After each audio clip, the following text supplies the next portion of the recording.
ஒரு ஒரு ஒடுக்கப்பட்ட சமுதாயத்தை சேர்ந்தவங்க ஒருத்தவங்க இருப்பாங்க. இவர் போயிட்டு அந்த பொண்ணை வந்து கற்பழிச்சு வருவாரு. ஜெய்பீம் ஒரு சமூகத்துக்கான விடுதலை. நாங்களாம் எவ்வளவு வழக்குக்கு போராடி இருக்கோம். காவல்துறைக்கு ஒரு அச்சத்தை ஏற்படுத்தி இருக்குது. இது மாதிரி பொய்யா போயிட்டு யாரையும் தூக்கி வந்து கேஸ் போட முடியாது. கிண்ட தகாத கிராமங்கள் 5 லட்சம் கிராமம் இருக்குன்றாங்க இந்த நாட்டில் பாராளுமன்றத்தில். இந்த 5 லட்சம் கிராமங்கள்ல இருக்கக்கூடிய மக்களுடைய வாழ்வு என்பது என்ன? இன்னைக்கு பாண்டிச்சேரியில போன ஆட்சியில வந்து அப்ப மாண்புமிகு முன்னாள் முதலமைச்சர் நாராயணசாமி அவர்கிட்ட நாங்க தான் முதல் கோரிக்கை, பிற்படுத்தப்பட்ட மாணவர்களுக்கு அந்த சலுகை தரணும்னு சொல்லிட்டு எத்தனை மற்ற பிற்படுத்தப்பட்ட சமுதாயத்துடைய இயக்கங்கள் வந்து கேட்டுச்சு. இது போன்ற இந்த வைத்தறிச்சல கட்டக்கூடிய கூட்டங்களுக்கு எல்லாம் வந்து தலையசைக்காம தொடர்ந்து அவங்களுடைய பணியை வந்து செய்யணும்.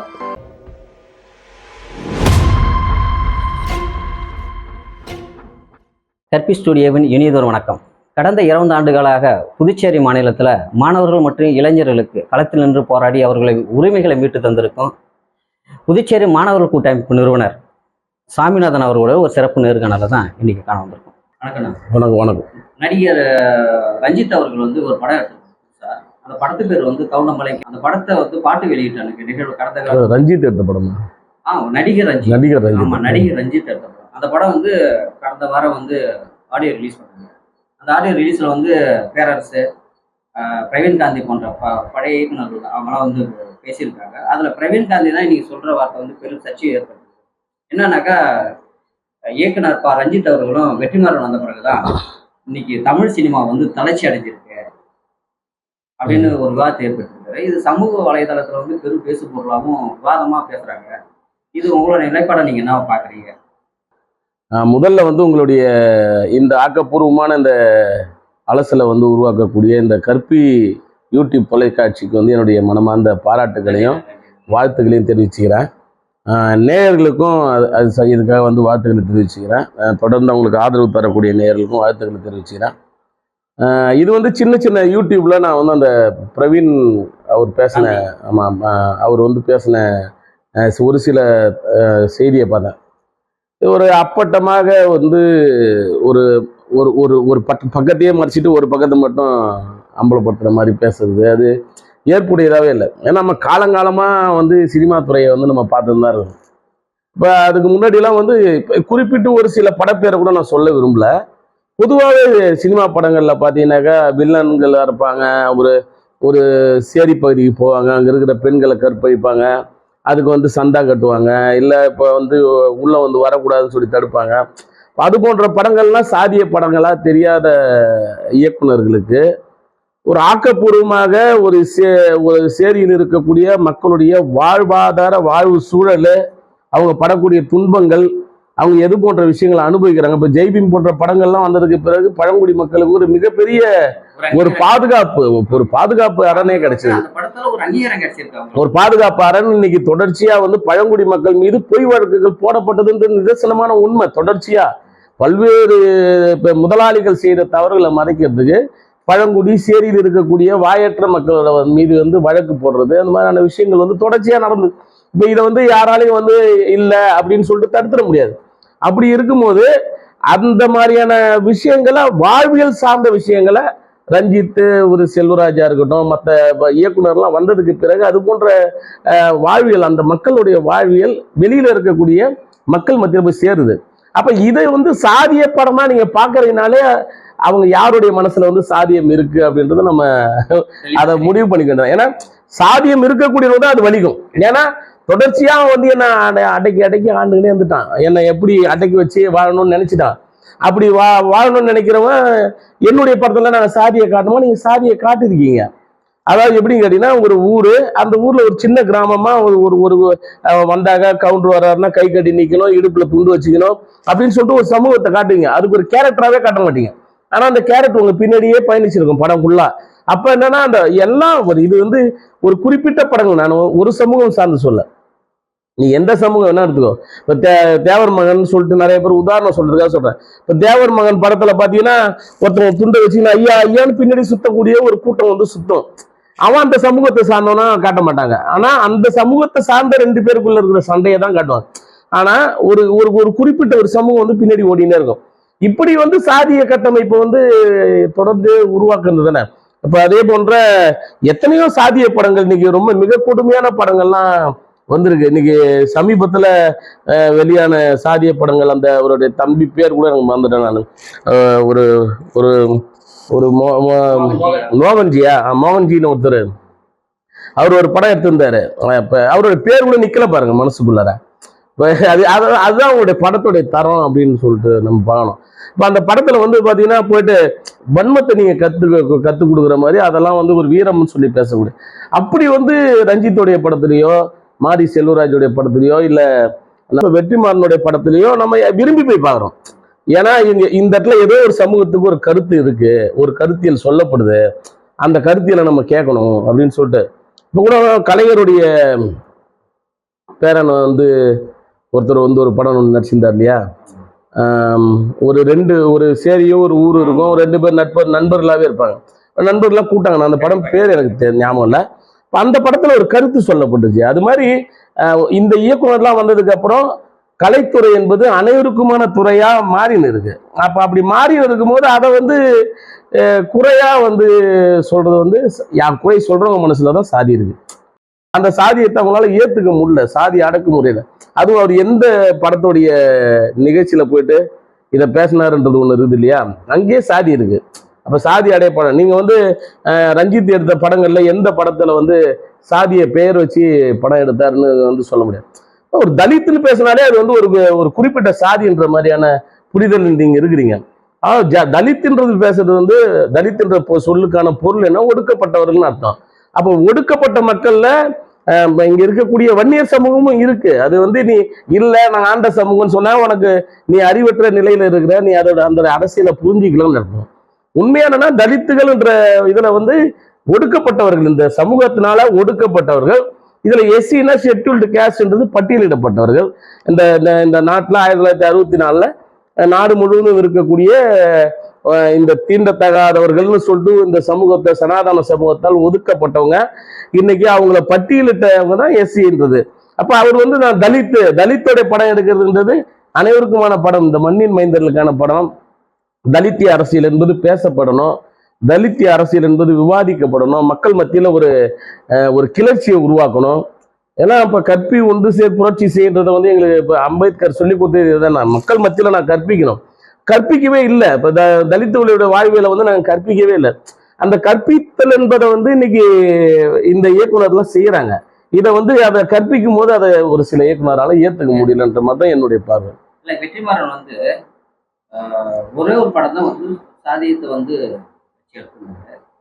அந்த தனுஷ் படம் அசுரன் ஒரு படம். அசுரன் அதுக்கப்புறம் அவர் எடுத்ததை வந்து காவல்துறை அடக்குமுறையை வச்சுதான், இப்போ லாஸ்டா எடுத்த படமும் சரி எல்லாமே காவல்துறை அடக்குமுறையை வச்சுதான் அதுல குறிப்பிட்டிருக்காரு. இதுல வந்து அவர் பெருசா சாதியத்தை சமூக நீதியை பத்தி பேசியிருக்காரு. அதுல மாரி செல்வராஜா இருந்தாலும் சரி, ரஞ்சித்தா சரி, அவரை பேசுற அப்படின்னா உனக்கு சாதிய வன்மம் இருக்குன்னு பரவாயில்ல.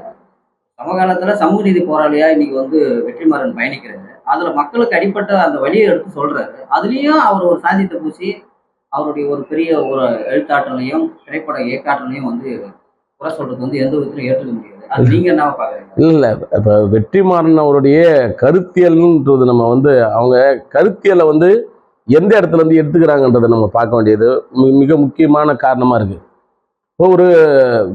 ஒரு வெகுஜன பொது அரசியல் அப்படின்ற அடிப்படையில பொது அரசியலா நம்ம வந்து ஒரு ஒருங்கிணைச்சு ஒருத்தவங்களை பத்தி பேசும்போது அதை வந்து என்னன்னா பொதுன்ற வார்த்தையை வந்து ஏத்துக்கிறாங்க.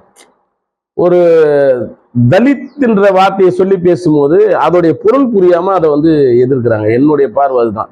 நான் இப்ப வந்து வெற்றிமாறன் வந்து தலித்திய அரசியலுக்கு ஆதரவான ஒரு சில கருத்தியலை வந்து புதுவெளியில பேசினோடனே அந்த திரைப்படங்களை வெளியிடும் போது திரைப்படங்களா பாருங்க அப்படின்னா நீங்க திரைப்படங்களா தான் எடுத்தீங்களா?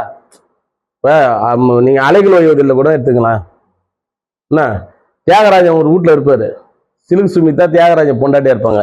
எடுத்த வீட்டுல ஒரு தலித் சமுதாயத்தை சேர்ந்தவங்க வீட்டுல கூலி தொழிலாளியா வேலை செய்யறது. தலித் சமுதாயம்னா அது என்ன சமுதாயம்னு எனக்கு தெரியாது, அதை சாதியா பார்க்காதீங்க.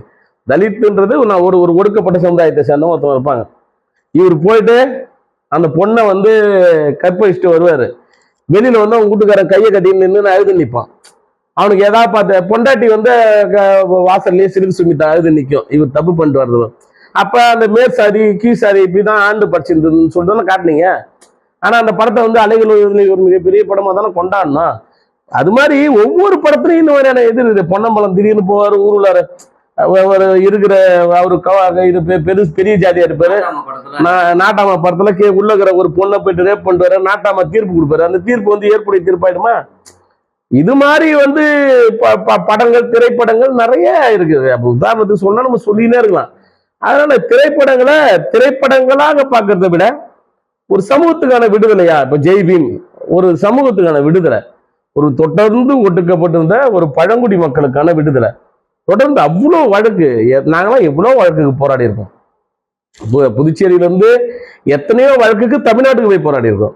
எனக்கு சேர்ந்து சில தலைவர்கள் வெறும் சட்டையோட உட்காந்துருந்தவங்களே இன்னைக்கு வந்து கதராடையோட கார்ல வராங்க. நீங்க ஒரு பழங்குடி தோழர் வந்து சமமா வந்து உட்காந்து பண்ற அந்த சமத்துவத்தை அங்க கொடுத்துருக்குது இல்லை, இந்த போராட்டங்கள் கொடுத்துருக்கு. இப்ப அது போல இன்னைக்கு ஜெய்பீம் படம் திரைப்படம் வந்ததுக்கு பிறகு காவல்துறைக்கு ஒரு அச்சத்தை ஏற்படுத்தி இருக்குது. இது மாதிரி பொய்யா போயிட்டு யாரையும் தூக்கி வந்து கேஸ் போட்ட முடியாது. அதுக்கு முன்னாடி எத்தனை இன்னைக்கு சேரியில இருக்கிறோம் ஊர்ல இருக்கிறோம் ஆகட்டும், நீங்க சேரி ஊர் இதுதான் இங்க இருக்கக்கூடிய இந்த கட்டமைப்பு. இன்னைக்கு தீண்டத்தகாத கிராமங்கள் 5 லட்சம் கிராமம் இருக்குதுன்றாங்க இந்த நாட்டுல பாராளுமன்றத்துல. இந்த 5 லட்சம் கிராமங்கள்ல இருக்கக்கூடிய மக்களுடைய வாழ்வு என்றது என்ன? இன்னைக்கு வந்து இங்க வந்து பேசுற தலைவர்லாம் சொல்றானே பரோட்டா விற்கிறான், இங்க வந்து பானிபூரி விற்கிறான். யார் அவன் பானிபூரி அங்க இருக்கக்கூடிய ஒடுக்கப்பட்டவன். அவன் அங்க அடிக்கிறான், உதைக்கிறான், பொய் வழக்கு போடுறான், நக்சல் ஆக்குறான், ரவுடி ஆக்குறான், அவனை மேல குற்றத்தை சுமத்துறான். அவன் வேற வழி கிடையாது. அவன் மாநிலங்கிட்ட விட்டு மாநிலங்களுக்கு வரான். எங்கேயா வந்து ரோட்ல வந்து பானிபூரி விற்கிறது, பிச்சை எடுக்கிறது, இல்ல பஞ்சு மிட்டாய் விற்கிறது அப்படின்னு சொல்லிட்டு அவனுடைய வாழ்க்கை அவனோட வயிற்ற வளர்க்கறதுக்கு. இதுதான் இங்க இருக்கிற நிலைமை. அப்ப நீங்க அந்த விஷயத்த அப்படிதான் பார்க்கணும். இன்னும் வந்து வட இந்தியாக்கள்லாம் வந்து அந்த அடக்குமுறைகள்லாம் இப்ப இங்கேயாவது பெரியார் அம்பேத்கரையும் பேசுறோம், பெரியாரையை பேசுறோம், தொடர்ச்சியா படிக்கிறோம், கல்வியால் வந்து நம்ம சாதிச்சிருக்கோம், சில மாற்றங்களை நம்ம இன்னைக்கு கண்டு நிறுவோம். அதற்கு திராவிடம் ஒரு மிகப்பெரிய காரணம். அதுல வந்து மாற்று கருத்தே கிடையாது. திராவிடம் என்பது மிக முக்கியமான காரணம். நான் வந்து வெறும் அம்பேத்கரையும் தான் பேசணும் அப்படின்னு சொன்னாக்கா அதுல நான் முரண்படுறேன். அதுல எனக்கு மாற்று கருத்து இருக்கு. எனக்கு வந்து பெரியாரும் அம்பேத்கரும் ஒரு பக்கத்தின் 2 நாணயங்கள். அதுல வந்து யாருக்குமே ஐயமே வேணாம். ஒரு பக்கத்துடைய ஒரு நாணயத்தின் 2 பக்கங்கள் வந்து பெரியாரும் அம்பேத்கரும். இதுல மாற்று கருத்து வேணாம். அவங்க 2 பேரும் பேசுறது மக்களுடைய அடித்தட்டு மக்களுடைய விடுதலை. அந்த விடுதலை அடைவதற்கான பணி தலித்துகளை நான் ஒருங்கிணைக்கிட்டோம். ஒரு ஆள் ஒருங்கிணைக்கட்டுமே, அப்ப அந்த மக்களுக்கான விடுதலை கிடைக்கட்டுமே அப்படின்னு தான் நினைக்கிறோமே தவிர அவங்களோட கை கோர்த்து தான் நிக்கணும். எவன் நசுக்கப்படுறவன் தோல் கொடுத்து நம்ம நிக்க வேண்டியதுதான். பெரியாரும் சொல்லி கொடுத்துட்டா, அதுதான் அம்பேத்கரும் சொல்லி கொடுத்துட்டார். அந்த பாதையில இன்னைக்கு இந்த இயக்குனர் பின்னாடி நிக்கணும். இது போன்ற இந்த பிரவீன்குமார் போன்ற அதான் காந்தியோ பிரவீன்குமார் இது போன்ற அந்த அதாவது அரைவேக்காடுத்தனமா பேசுவாங்க தெரியுங்களா, அது மாதிரி பேசுறாங்க. அவங்களுடைய பேச்சிலே வந்து என்னன்னா விஷத்தன்மை இருக்கு. ஒரு சாதிய ஒரு அதாவது அந்த அந்த வெறுப்பு உணர்வு இவங்க வந்துட்டதுனால சாதிச்சு காட்டு. இப்ப ஜெய்பீம் ஓடுற மாதிரி உன் படத்தை ஓட்டி காட்டு, நீ ஒரு படம் எடு, ஓட்டி காட்டு, சாதிச்சு காட்டு, சந்தோஷப்படு. மக்களுடைய இதா நீ படம் எடுக்கிறது எப்படி எடுக்கிற? ஒரு படம் அந்த தம்பி ஒருத்தர் பேர் சொன்னீங்க, மறுபடியும் மறந்து போச்சு அந்த தம்பி பேரு, மோகன்ஜி. அவரு வந்து ஒரு படம் எடுத்தாரு. ஒரு தலைவர் வந்து கோர்ட்டுக்கு வர மாதிரி கலப்பு இது என்னது, சில தலைவர்களே அப்படி வழி நடத்துறீங்களே, ஒரு தலைவர்களே அப்படி வழி நடத்துறாங்க. அதோடைய விளைவு தான் இன்னைக்கு இப்படிப்பட்ட நிலைமெல்லாம் இருக்கு. நீங்க இது எல்லாத்தையும் விட்டுட்டு எல்லாத்தையும் அலசிட்டு நீ வந்து ஒரு விடுதலை சார்ந்து இன்னைக்கு இந்த மக்கள், அதாவது அம்பேத்கர் கனவு கண்டார் இல்லையா, இங்க இருக்கக்கூடிய ஒடுக்கப்பட்ட மக்கள், தாழ்த்தப்பட்ட பிற்படுத்தப்பட்ட பழங்குடியின மக்கள் எல்லாம் ஒன்று சேர்ந்து என்று ஆட்சி அதிகாரத்தில் அமர்கிறார்களோ அன்றுதான் இந்த ஆட்சி வந்து மக்களுக்காக, இந்த நாட்டு மக்களுக்கான ஆட்சியா மாறும் சொன்னார். அந்த கனவை நோக்கி பயணிங்க. அந்த எண்ணத்தோடு உங்க வாழ்வியலை பேசுங்க. உங்க மக்கள் நடிந்து இருக்கக்கூடிய மக்களுடைய வரலாற்றை பேசுங்க. அவங்கள வெளியில கொண்டு வாங்க. இதெல்லாம் செஞ்சீங்கன்னா நடந்தே தவிர இது மாதிரி வந்து பேசிட்டாங்கன்ற பொறாமையில பொச்சரிப்புல வெற்றிமாறனை குறை சொல்றது, ரஞ்சித்தை குறை சொல்றது, நீங்க குறை சொல்றதுனால எதையும் செய்ய போறது கிடையாது. ரஞ்சித்தோடைய படங்களை யாரும் தத்துற முடியாது. வெற்றிமாறன் நீங்க இனிமேட்டு படமே எடுக்கக்கூடாது நீங்க யாரும் சட்டம் போட்டுற முடியாது. வெற்றிமாறனுடைய வெற்றி படங்களை யாரும் தத்துறவும் முடியாது. நீங்க இங்க இருக்கக்கூடிய எல்லா இயக்குனரை விட திறமையானவன் அறிவாளியா தன்னை வந்து நிலைநாட்டி காட்டிட்டே இருக்கிறாங்க. பெரிய பெரிய ஹீரோக்கள் வந்து நடிக்கிறாங்க அவங்க படங்கள்ல. அவங்களுக்கு கால்ஷீட் கொடுக்கறதுக்கே டைம் இல்லாத சூழ்நிலை. அப்போ காண்டாவுன்னா நான் ஒரு ஒரு ஒரு பெருஞ்சமூகம் தான் வந்து இங்கே வந்து வாழ்ந்துன்னு இருந்த ஒரு சினிமா துறையில். அதுக்கு முன்னாடி நூல் தான் ஆண்டுச்சு சினிமா துறையை. இப்போதான் அந்த நூல்கிட்ட இருந்து லைட்டாக மாறி அடுத்த சமூகத்துக்கு வந்து நிற்குது. அதுக்குள்ளே இவன் அடியில் இருக்கிறவன் மேலே வரானாக்கா அவன் ஆரம்பத்துல இருந்தே அவன் எதிர்த்தே நின்னவனா. அவன் வரலாறை படிச்சாதான் தெரியும். இன்னைக்கு தலித்துகளுடைய வரலாறு படிக்கிறவங்களுக்கு தெரியும். அதெல்லாம் நம்ம வெளிப்படையா சில விஷயங்களை பேச முடியாது. அவன் வரலாறு படிச்சாதான் தெரியும் அவன் வந்து எப்படி இருந்தான் அப்படின்னு சொல்லிட்டு. அதை சொன்னாக்கா நீனா சாதி சாயம் பூசிடுவேன். இப்ப இது வந்து நான்லாம் ஒரு ஒரு பொது தளத்துல இருந்து இன்னைக்கு ஒரு மாணவர் அமைப்பு நடத்திருக்கிறேன். என்னுடைய கடுமையான உழைப்புல இன்னைக்கு வந்து புதுச்சேரியில பல இளைஞர்கள் வேலை வாய்ப்பு கிடைச்சிருக்கு. இன்னைக்கு பல இளைஞர்களுக்கு கல்வி. இங்க சாதியம் என்பதே இல்லையே. என் கூட எல்லா மாணவர்களையும் எனக்கு எவ்வளவு சாதி சாயம் பூசி பார்த்தான். நம்ம மேலே வர்றதுக்கு எத்தனையோ சாதி தடயங்கள் இருந்தது எனக்கு. இவர் இந்த ஜாதியை சேர்ந்தவர், இவர் பின்னாடி யாரும் போவாதீங்க, இவர் அந்த சாதி பசங்களை மட்டும்தான் ஒருங்கிணைப்பாரு அப்படிலாம் சொன்ன. இன்னைக்கு தொடர்ச்சியா எதிர்த்து போராடுறோம்ல, களத்துல நிக்கிறோம்ல. இன்னைக்கு பாண்டிச்சேரியில நான் போராடினது மூலமா இன்னைக்கு கிட்டத்தட்ட ஒரு 400 காவலர்கள் வயது தளர்வு பெற்று வேலைக்கு போயிருக்காங்க. அதுல என்ன எஸ்சி பசங்க எத்தனை பேர் இருப்பான்? ஒரு 10 பேர் இருப்பான். ஒரு 20-25 பேர் வச்சுக்கோ, அப்படி கூட வச்சுக்கோங்க. கிட்டத்தட்ட 390 காவலர் எடுத்திருக்காங்க. 16% வச்சுக்கோ, 16% போச்சு. மீதி வந்து ஜெனரல்ல வந்த ஒரு 10% வச்சுக்கோங்க. மீதி எல்லாம் யாரு? அப்ப இப்ப ஒட்டுமொத்த சமூகத்துக்கான இப்ப போஸ்டிங்காக போராடி இருக்கிறோம்ல. இன்னைக்கு அடுத்தது எடுத்த பிசிஆர் இருக்கட்டும், எல்டிசி யூடிசி ஸ்கோப் நின்று இருந்தது. எத்தனை கடிதங்கள், எத்தனை புகார் கடிதம், எத்தனை முறை அந்த இது மேடை ஏறி இருப்போம். இன்னைக்கு பாண்டிச்சேரியில போன ஆட்சியில வந்து பட்டியலிடப்பட்ட சமூக மாணவர்களுக்கு 100% கல்வி இடஒதுக்கீடு. அப்ப மாண்புமிகு முன்னாள் முதலமைச்சர் நாராயணசாமி அவர்கிட்ட நாங்க தான் முதல் கோரிக்கை, பிற்படுத்தப்பட்ட மாணவர்களுக்கும் அந்த சலுகை தரணும்னு சொல்லிட்டு. எத்தனை மற்ற பிற்படுத்தப்பட்ட சமுதாயத்துடைய இயக்கங்கள் வந்து கேட்டுச்சு. இன்னைக்கு இந்த அரசாங்கத்திலேயே நாங்க அதை கேட்டுக்கிறோம், பிற்படுத்தப்பட்ட மாணவர்களுக்கு அந்த 100%. ஆனா இன்னைக்கு எஸ்சி மாணவர்களுக்கு அந்த 100% கல்வி கிடைக்கல. இந்த ஆட்சியில வந்து அதை தடுத்து எடுத்துறீங்க. ஆனா இப்ப அந்த பிற்படுத்தப்பட்ட மாணவர்களுக்கு இப்ப போராட்டம்னு சமூக விடுதலைக்கு இங்க இருக்கக்கூடிய சனாதனத்துக்கிட்ட போராடுகிறோம் நம்ம. அப்ப சனாதனத்துக்கிட்ட போராடுகிறவங்க வந்து கீழே இருக்கக்கூடிய மக்களுடைய உரிமையை பேசுறதுக்கெல்லாம் வந்து கோவப்பட்டுக்கின்னு அவங்கள அந்நியப்படுத்துறதுன்றது ஏற்புடையதல்ல. பிரவீன்குமார் போன்றவர்கள் திருந்தணும். பிரவீன் காந்தி போன்றவர்களா இருக்கட்டும், இல்ல அந்த நடிகர் ரஞ்சித்னு ஒருத்தர் இருந்தார் பாருங்க. ஐயோ, அவருடைய பேட்டி ஒரு நாள் கேட்டேன். என்னடா கருமண்டா, நான் இருந்தாலும் வர எனக்கு ரொம்ப பிடிக்கும். வேற நிறைய படங்கள்ல வந்து ரொம்ப ரசிலாம் பார்த்தேன். உன்னையாடா இத்தனை நாள் ரசி பார்த்தேன்ற மாதிரி எனக்கு ஒரு மைண்ட் செட்டே வந்துடுச்சு. அப்படி ஒரு பேட்டியை பார்த்தேன். அவருடைய பேட்டியில வந்து அவ்வளவு வன்மம், ஒரு சாதிய வன்மத்தை வந்து வெளிக்காட்டு. அவங்கள பத்திலாம் சாதிய வன்மம்னு பேசலாம். இந்த கவுண்டம்பாளையம் படத்திலேயே நான் வந்து ஒரு சின்ன கிளிப்பிங் ஒன்று அந்த யூடியூப்ல பார்த்தேன். மாட்டுக்கறி, நம்மளாம் மாட்டுக்கறி தின்றோம்டா, நம்ம வந்து இதை நிரப்போனா இப்போ, அதாவது ஒரு பெண்ணியத்தையே கேவலப்படுத்துற மாதிரி. ஆமா, அவன் வயிற்றுல பிறந்த உறவுகளை கொச்சப்படுத்துற மாதிரி ஏதோ வந்து அதை நிரப்பிடணும், அவளை வந்து அதில் தான் வழிய வைக்கணும்னா இது வந்து இதுல வந்து எங்கேருந்து ஒரு சாதிய விடுதலையும் பொது நீரோட்ட அரசியலும் இங்க இருக்கு? இதை எத்தனை பேர் கேள்வி கேட்டீங்க? ரஞ்சித் எழுப்பின கேள்விக்கு வந்து கொதித்த தலைவர்கள்லாம் வந்து பாதி பேர் பிரவீன்குமார் காந்திக்கு எதிராக கொதிக்காத காரணம் என்ன? இப்ப வெற்றிமாறன் வந்து ஒரு பேட்டி கொடுக்குறாரு, ஒரு மேடையில் ஏறி பேச வரணுடனே வந்து குதிச்சின்னு வந்து வெற்றிமாறன் எல்லாம் வந்தோடனே தான் அரசியல் சினிமா போனமே தளர்ச்சி அடைஞ்சிட்டுன்னு சொல்லக்கூடிய இப்ப பிரவீன்குமார் பேச்சுக்கு ஏன் பொது தலைவர்கள் வந்து பேசல? ஏன் பேசுங்க, ஏன்டா அவன் பேசுறது இல்லைன்னா தப்புன்னு சொல்லிட்டு கேள்வி கேட்கணும்ல, அதை ஏன் கேட்கலன்றது. ஆக மொத்தத்துல இது வந்து முழுக்க ஒரு நசுக்கப்பட்டே இருந்த ஒரு சமூகம். இன்னைக்கு பொதுவா பாத்தீங்கன்னாலே இன்னைக்கு வந்து சேரிகள் எல்லாம் வந்து இன்னைக்கு கல்விச்சோலைகளா மாறி இருந்தது. எல்லாருமே படிப்பு, எல்லாருமே டிகிரி. நீங்க அதுக்கு முன்னாடிலாம் பாத்தீங்கன்னா அந்த கல்வி அறிவு என்பதே இருக்காது. நான் வந்து முதலாம் தலைமுறை பட்டப்படிப்பு வாங்க முதல் பட்டதாரின்ற ஒரு சூழ்நிலையை மாற்றி நான் எங்க அப்பனும் படிச்சுதான் நானும் படிச்சுக்கிறேன்டான்ற ஒரு சூழ்நிலைக்கு இன்னைக்கு வந்து ஒரு சேரிகள் வந்து மாறினுது. அப்ப கல்வியிலையும் வேலை வாய்ப்பிலையும் அதிகாரத்திலையும் முன்னேறி வந்து நிற்கிறாங்க. அப்ப முன்னேறி வரும்போது இப்ப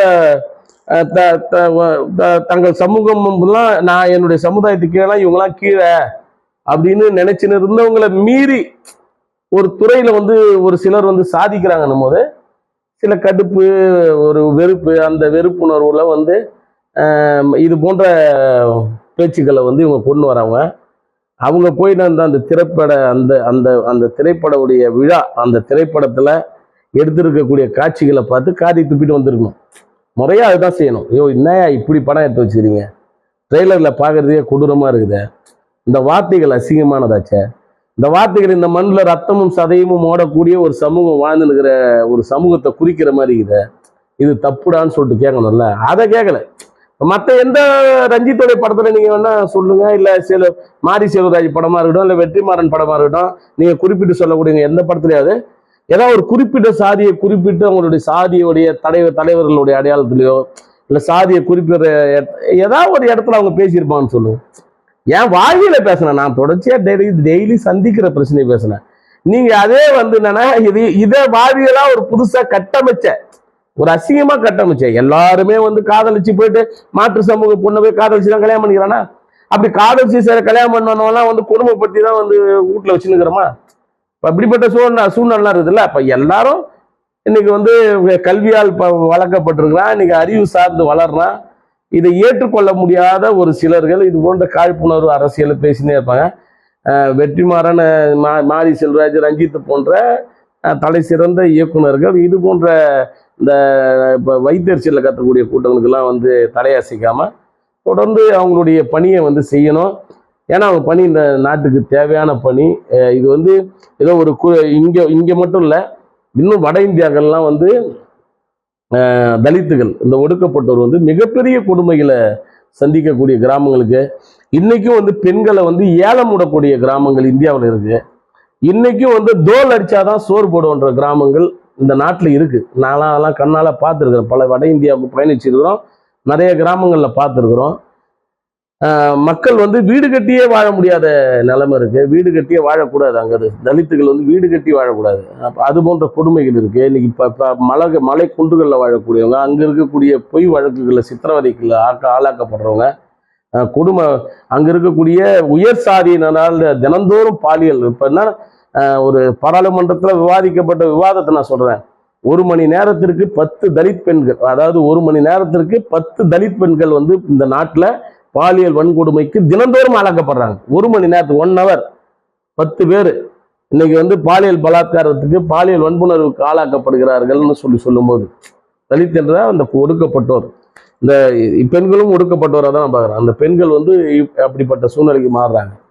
அப்படி இருக்கும்போது இந்த நாட்டில் இதற்கு எதிராக பேசும்போது இதுக்கு அதாவது அந்த பாதிக்கப்பட்டவன், தலை குனிஞ்சே இருந்தவன், உன்னை பார்த்தா சட்டையை கட்டி அக்கில் வச்சு நடந்தவன், உன்னை பார்த்தா காலில் இந்த செருப்பத்துக்கு தலையில வச்சு நடந்தவன், உனக்கு ஏற்ற மாதிரி சூட்டும் போட்டுன்னு நேரில் உட்காந்து நான் இப்படி தாண்டா பேசுவேன் அப்படின்னு சொல்லி பேசினா அது வலிகளை உருவாக்க தான் செய்யும். அவங்களுடைய வலிகள் வந்து கண்டிப்பாக வந்து வெகுஜனத்தில் எடுபடாது. பொதுமக்களுடைய ஆதரவு கட்டாயமாக வந்து சமூக நீதிக்கு இருக்கும். எல்லாரும் சமம்னு நினைக்கக்கூடிய அந்த சிந்தனைக்கு இருக்கும். அப்போ தலித்துகள் அனைவருக்கும் சமமானவர்கள்னு சிந்திக்கக்கூடிய மனநிலை உள்ளவர்கள் எல்லாருக்கும் வெற்றிமாறன், ரஞ்சித், மாரி செல்வராஜ் போன்றவர்கள் பேசிய வார்த்தைகள் வந்து சரியான வார்த்தை என்பது புரியும். அப்படிப்பட்ட எண்ணம் இல்லாதவங்க சும்மா போர்வைக்கு வந்து பெரியாரை போத்திக்கின்னு இல்லை போர்வைக்கு அம்பேத்கரை போத்தின்னு சுற்றுறவங்களுக்கு அவங்களுடைய வார்த்தையில் இருக்கும் வழிகள் புரியாதுன்றது என்னுடைய பார்வையா, என்னுடைய கருத்தை நான் வச்சுக்கிறேன். உங்களுடைய நேரத்தை ஒதுக்கி விரிவான விளக்கத்தை கொடுத்ததுக்கு ரொம்ப நன்றி. ஸ்டுடியோ நன்றியை தெரிவிக்கிறேன்.